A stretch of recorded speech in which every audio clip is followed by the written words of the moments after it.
In this segment, we're going to focus on the key tactics that you can use for success.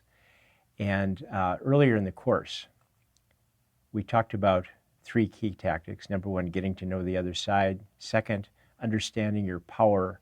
And finally, using psychological tools and avoiding psychological traps. Getting to know the other side is something that is very useful in any negotiation. In this particular negotiation, you may have picked a friend as a counterpart for the negotiation, in which case you could probably skip this step since you already know that person. But if you picked somebody who you didn't know before, then it always makes sense in any negotiation, dispute resolution or deal making, to spend some time getting to know the other side before you start talking about the actual details of the negotiation.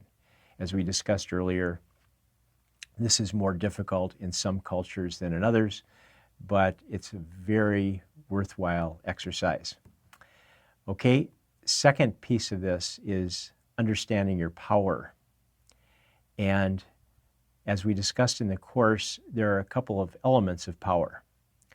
One element is the ability to ask questions and to listen carefully to the answers.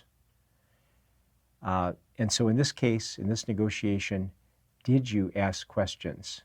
And did you listen carefully and gather information?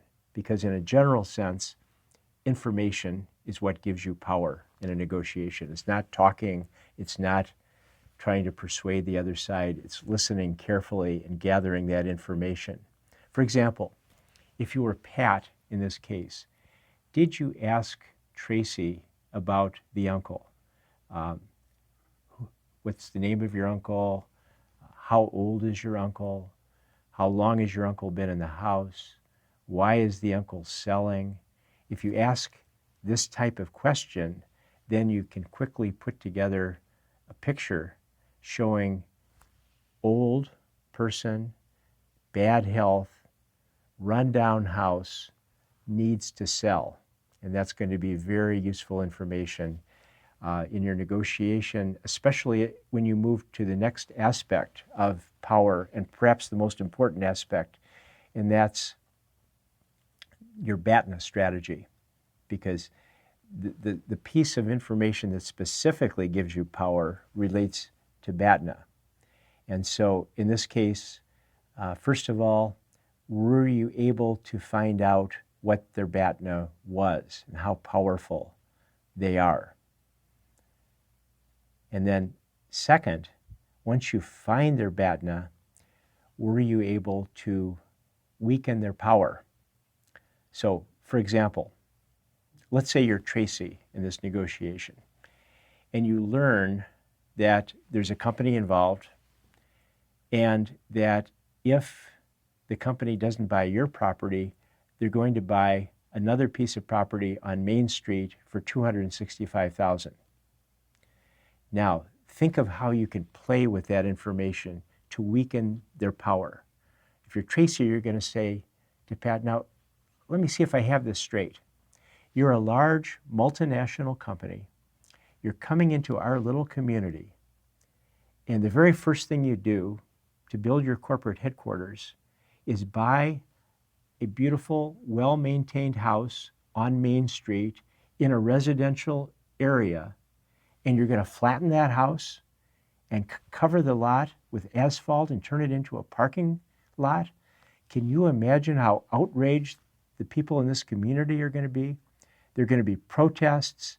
You're going to lose any goodwill right off the bat. It's going to destroy your business opportunities. That's how you play with their sense of their BATNA. That's how you play with their power, how you weaken their power. And then the final piece of BATNA strategy is improving your own power. So in this case, as we discussed earlier, the seller, the uncle, really has an awful BATNA. We have an elderly man, bad health, rundown house, no other buyers. So what you should do to improve your BATNA is obviously find other buyers. So number one, if I were the uncle or if I were Tracy, I'd start by touching up the house. I'd buy some cans of paint and paint the house, do it myself if I had to try to make the house look better. Number two, I would actively search for other buyers. It sounds like the owner, the seller, has been very relaxed about finding other buyers. So I would start by putting an ad in the paper or elsewhere saying the home is for sale by owner, or taking it a step further, obviously, hiring a broker who could generate interest in the house and bring in other buyers, which then improves my power and strengthens my BATNA. So that's your power strategy. That's specifically your BATNA strategy in this negotiation.